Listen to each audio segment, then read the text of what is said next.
भारतीय रसोई मंडी की तरफ से फ्रेंड की तरफ से कार्यक्रम किया गया है, धरना प्रदर्शन किया गया, काफ़ी दूर से लोग यहाँ पे आए हैं, क्या कहना चाहेंगे? और आज काहे के लिए लेकर धरना प्रदर्शन किया गया, क्या दिक्कत आई है सामने? मैं ये कहना चाहूँगा कि हमारे ये माता रसोइयाँ जो हैं, हमारी बहनें जो हैं, आप अपना नाम और मैं हरदेव सिंह कुशवाहा चंदौली जनपद से शिक्षक सभा के राष्ट्रीय सचिव समाजवादी पार्टी का हूँ। मैं ये कहना चाहता हूँ कि सरकार जो है दोहरी नीति अपनाती है, क्योंकि ये रसोइयों को इतना कम पैसा दे करके इनसे काम लगभग 8 घंटा लेती है। सरकार ये काम लेती है जो चपरासी के जगह चपरासी जो काम करता है वो भी काम रसोइया से सरकार लेती है। और टीचर लोग जो हैं इनको इतना दायित्व दे देते हैं कि अपने घर पर जाने के बाद अपने घर का भी कोई काम नहीं कर पाती हैं, इतना थक जाती हैं। लेकिन सरकार ये पैसा इतना कम दे रही है, जैसे नरेगा को पैसा जितना देती है सरकार, वो भी पैसा इन लोगों को नहीं दे रही है, एक मजदूर के बराबर भी नहीं पैसा दे रही है। तो मैं ये कहना चाह रहा हूँ, हम सरकार से मांग कर रहे हैं कि इन लोगों को कम से कम 10,000 वेतन तो इनको देना चाहिए। सरकार को जो मानदेय के रूप में दे रहे हैं, इनको कम से कम काम लेने में इनको 10,000 का हक बनता है, देना चाहिए। और मैं आपसे ये बताना चाहूँगा कि हमारी सरकार जब आएगी तो इन लोगों को मैं ज़रूर संतोषजनक पैसा देने का काम करूंगा। हमारा जैसा कि राष्ट्रीय अध्यक्ष से बात हुआ था कि सरकार आएगी तो हम इनको करेंगे। अभी तक इनको कितनी तनख्वाह मिलती है और कितना काम करना पड़ता है, इसके बारे में बताइए। 8 घंटे ये तनख्वाह इनको 75 रुपये, मतलब एक दिन का 75 रुपये। अब मान लीजिए कि ये 2,000 रुपये में पूरे 1 महीना काम करती हैं। और इनको मैं बताया ना कि 10,000 कम से कम 10,000 रुपया इनको देना चाहिए। 8 घंटे काम लेते हैं। काम क्या क्या करवाया जाता है? इनसे काम करवाया जाता है, जैसे झाड़ू लगवाया जाता है।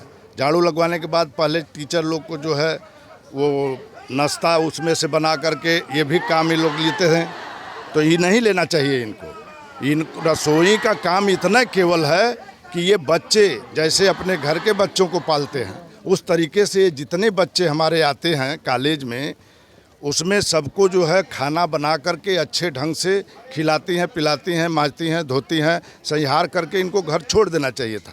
लेकिन ये करते क्या हैं कि इनसे इसके बाद जो है झाड़ू दोबारा लगवा करके इस और पूरा जिम्मेदारी दे देते हैं कि इनको जो है बंद करके पूरा कमरा वगैरह ताला वाला दे करके, मतलब इतना काम इनसे नहीं लेना चाहिए। और इतना काम ले रहे हैं तो इसके बदले में इतना पैसा 10,000 देना चाहिए। यही है सर। मैं आपसे जानना चाहूँगा, सरकार जो है महिला सशक्तिकरण की बात करती है और एक तरफ महिलाओं को फ्री गैस सिलेंडर देने की बात करती है और सबका साथ सबका विकास का नारा भी देती है और महिलाओं को खाते में पैसा देने की बात करती है, और उसके बावजूद भी महिलाएं धरने प्रदर्शन पर बैठ जाती हैं। उसको किस तरीके से देखते हैं आप? नहीं, बात तो यह है, सभी जानते हैं कि ये जो कहते हैं इनका सारा जो है सारा वादा फेल है। ये तो कहे थे कि घर घर मैं फ्री में गैस दूंगा, लेकिन आज गैस का दाम कितना हो गया? आज जब चुनाव आया है तो उसमें 200 रुपया घटा दिए। 450 रुपये घटा दिए? नहीं, 450 ने पहले तो 200 घटाए, 200 के बाद जो है फिर जब किसी प्रदेश में जो है 400 घटाए। लेकिन ये घटाने का क्या मतलब है? आज चुनाव आया है और वो तो कहे थे कि सबके खाता में घर घर जो है सब सारे लोगों के खाता में पैसा जो है भेजेंगे। कभी किसी के खाता में गया? काला धन वाला पैसा नहीं गया। तो ये तो जुमला टाइप का बात करते हैं। इनको सारे लोग जानते हैं कि ये करते हैं ऐसा काम। तो मेरे चैनल के माध्यम से आप क्या कहना चाहेंगे? मैं ये कहना चाहूँगा आपके चैनल के माध्यम से कि सरकार को अब तक भी सोच लेना चाहिए कि इन लोगों को इतना कम पैसा दे करके काम ले रहे हैं, इनको 10,000 रुपया देना चाहिए। और अल्फाज के साथ मैं आपकी बात खत्म करूंगा। सर, अगर ये जो आपकी मांगे हैं, अगर ये मांगों को नहीं पूरा होता, अगर नहीं होती है पूरा, तो अगला कदम आपका क्या होगा? तो लड़ाई जारी रहेगा। इसी तरह जो है इतने दूर दूर से प्रदेश के कोने कोने से ये नारी शक्ति तो इतना तगड़ा शक्ति है, आप खूब जानते हैं कि नारियों का जहाँ लग जाती हैं वहाँ अपना हक हुकुम के लिए लड़ाई लड़ेंगी। हम लड़ते रहेंगे जब तक ये नहीं करेंगे। धरना प्रदर्शन अभी तो ये चेतावनी के रूप में इनको कहा जा रहा है। अगर मान जाएंगे तो ठीक है, नहीं मानेंगे तो हम लड़ाई संघर्ष हमारी माताएं लड़ती रहेंगी और इनका सहयोग सब लोग देते रहेंगे। रावती अपने स्कूल का नाम बताइए, जिस प्राइमरी स्कूल में आपका काम है। हमारे तो गांव एक गहरौरा पड़ल, मानिकपुर पड़ल, हमारे स्कूल का नाम प्राथमिक विद्यालय है ना। हाँ, प्राथमिक विद्यालय। प्राथमिक विद्यालय वही पर हम ड्यूटी करवा के हमारे 2023 में हमारे एकदम वेतन नहीं आया। 2023 में एको बार एको वेतन नहीं आया। नहीं, आपका यही समस्या है कि हमारे क्या क्या करवाया जाता है? काम यह करवावलन कि हम लोग से झाड़ू लगवावलन, पैखाना धोवावलन, घास कबरवावलन, और वहाँ खाना बनवा। सफाई कर्मी नहीं आता है? सफाई करने एक रोज जाइए तो एक रोज नहीं आवलन। अच्छा, एक दिन जाते हैं और एक दिन नहीं जाते हैं। बस वो ग्राउंड में अपना झाड़ू लगाते हैं और चल देते हैं। हाँ, प्रधान जी ने प्रधान जी अपन अपने गांव में रहलन, प्रधान जी उतना विद्यालय पर नहीं उतरन। प्रधान जी आते नहीं है? नहीं, कभी कभी आवलन, कभी कभी नहीं उतरन। ठीक बा, हमार तनी आप सुनी। हम रौतीपुर ब्लॉक से आयल हैं, प्राइमरी स्कूल से, ग्राम टंगवा है, प्राइमरी स्कूल से आए हैं। हमार सुनी, 7 बजे हम जातनी स्कूले, 7 बजे जातनी आ 7 गो रूम बा बाहर तनी, आ बाहर के फील्ड बा बाहर तनी, बाहर लेतनी खाना बनाव खियाव, लइकन के माजा धो तक कहतन जा कि अबे ना जेबू, जैबू लेट में आ ना रहबू तो निकल जैबू, तो ओके निकाल दी आदमी। तो हम बताई कहाँ से लड़का पैदा कर दी। हम गाजीपुर जिला से बोल रहे हैं। हमारा नाम रीता देवी है। हम इंटर कॉलेज में खाना बना रहे हैं और हम लोग को सिर्फ बच्चों के लिए खाना ही बनाते हैं। कॉलेज में खाना बनाती है? कितने लोग हैं स्टाफ में आपके? हम लोग 4 रसोइया हैं। 4 रसोइया। कितने हाँ। बच्चे हैं? और 250 बच्चे लगभग हैं। 250 बच्चे? हाँ, रोज आप लोग खाना बनाते हैं? हाँ, खाना बनाते हैं। कभी 150 बच्चों को बनाते हैं, कितना कभी पैसा 100। मिलता है? 2000 मिलता है 2000 रुपये और एक 10 महीने। महीना का बस मिलता है। अप्रैल से पैसा आया है, अभी पैसा आया भी नहीं है। हम लोग मोदी जोगी से ही गुजारिश करेंगे कि हम लोग का जितना वेतन है वो बढ़ाएं और हम लोग का समय से पैसा दे, महीने महीना एक ही पैसा दे, महीने महीना हम लोग को दे। हम लोग मेहनत करते हैं, बस यही। श्रीमती सुदामा देवी से, मैं पचंगड़ा से आई हूँ, ब्लॉक नारायणपुर, जिला मिर्जापुर। जी सर, बस यही हम लोग का सूचना है कि महीने वेतन मिले और 75 रुपये हम सर कैसे काम चलेगा। हम लोग का वेतन कम से कम 200 रुपया होना चाहिए एक दिन का। और हम लोग तो 8 बजे के विद्यालय हैं, 7:30 बजे चले जाते हैं, आते हैं 2 बजे। हम लोग 8 घंटा ड्यूटी करते हैं। घास कर लो, झाड़ू लगाना, खाना बच्चों को खिलाना, साफ़ सफाई करके दरवाज़ा बंद करके तभी आते हैं हम लोग। हम जिला जमालपुर से आए हैं सर। हम लोग को 7:30 बजे तक साहब मास्टर लोग बुला लेते हैं। आवाज़ तेज करिए। 7:30 बजे तक मास्टर लोग बुला लेते हैं। अभी भी 2 बजे तक गेट बंद करा करके तब हम लोग को छुट्टी देते हैं। हम लोग को पैसा नहीं मिलते हैं समय समय से। हम लोग गरीब आदमी हैं, हम लोग उसी सहारे रहते हैं, हम लोग भूखे मर रहते हैं। हम लोग जमालपुर ज़िले से आए हैं, ब्लॉक जमालपुर है।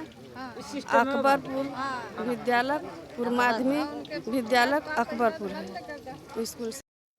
संभ्रांत हमारे इनके सहयोगी साथी, पत्रकार बंधु, साथियों, जैसा कि आप सभी लोग जानते हैं, ये सरकार कहती है लेकिन करती नहीं। सब लोग जानते हैं कई ऐसे वादा है जो कि छिपा नहीं है। हमारी ये कहना, इनकी शक्ति, ये तो दुर्गा की रूप है, झांसी की रूप है। और बच्चों को, एक बच्चों को पालने में कितना मुश्किल होता है। आज ये जहाँ पर इनकी नियुक्ति हुई है वहाँ बच्चों को अपने बच्चे जैसा खाना बना करके और उनको खिलाते हैं। ड्यूटी तो इनका इतना है कि बच्चों को भोजन बना करके और देना है, लेकिन उनसे सरकार काम कितना लेता है? 8 घंटे ड्यूटी लेता है और झाड़ू तक से लगवाता। ये बात बड़ी गलत है कि इनकी नियुक्ति हुई है झाड़ू लगाने के लिए। झाड़ू लगाने के लिए तो चपरासी ऑलरेडी वहाँ मिलता है। और हमारे भाई जो बताए हैं कि ये लोग आती नहीं। अरे भाई आते नहीं है तो ये कोने कोने से यहाँ इकट्ठा कैसे आती है? इनकी साहस को देखिए, ये साहस देखिए। एक नारी को अपनी राजधानी में लाने के लिए पूरे उत्तर प्रदेश से चल करके इतने लोग आए, जबकि तमाम सरकार की रोक लगी, सरकार आने नहीं दे रहा, धमकी दे रहा। क्यों धमकी दे रहा? अभी आप लोगों को मालूम है कि टीचर के श्रेणी में एक जो शिक्षा मित्र के लोग टीचर के श्रेणी में उनको वेतन मिलता था, लेकिन वो भी खत्म कर दिया गया। तो डर है, भय है कि किसी तरह से हम जाकर के बच्चों का सेवा कर रहे हैं, कुछ बदले में मिल रहा है, वो भी खत्म हो जाएगा। ये तो बहुत भयभीत इनको किया जाता है, लेकिन घबराने की कोई जरूरत नहीं है। देखिए बच्चे आपका, आप पालते हैं बच्चे जब से रोता नहीं है तब से रोटी छोड़ करके आप उसको दूध नहीं पिलाते हैं। तो ये काम तो करना पड़ेगा, संघर्ष बड़ी जरूरी है। देखिए संघर्ष आदमी आगे कैसे बढ़ता है? संघर्ष हमारा नारा है, संघर्ष हमारा नारा है और साहस रखना पड़ेगा। संघर्ष और साहस और एक चीज और रखना पड़ेगा, ईमानदारी। जहाँ संघर्ष साहस ईमानदारी रहेगी तो सब झुक जाएंगे, सारे लोग झुक जाएंगे। तो हम आप लोगों को ये बताना चाहता हूँ कि घबराने की बात नहीं है। ये सेवा जितने पैसे में आप लोग कर रहे हैं, आप समझ लीजिए कि अपने बच्चा का मैं सेवा कर रहा हूँ, लेकिन समय आएगा। हमारी बात हुई है, हमारी बात हुई माननीय राष्ट्रीय अध्यक्ष जी से, वो बताए हैं नहीं जाइए, आप जाइए वहाँ। अगर आप लोगों को हमारी सरकार तो 10,000 वेतन दिलवाने का काम हम करेंगे, 10,000 वेतन दिलवाने का काम करेंगे। और आप लोगों को रसोई घर में जो वहाँ है झाड़ू लगाना पड़ता है, वो नहीं लगाना पड़ेगा, वो भी बंदी हो जाए। केवल भोजन बनाना है आपको और बच्चों को खिलाना है। इसी के साथ हमारे बीच में जितने साथी बैठे हैं, मैं उनको धन्यवाद देते हुए अपनी वाणी को विराम दे रहा हूँ। जय हिंद। धन्यवाद, आपको बहुत बहुत बधाई।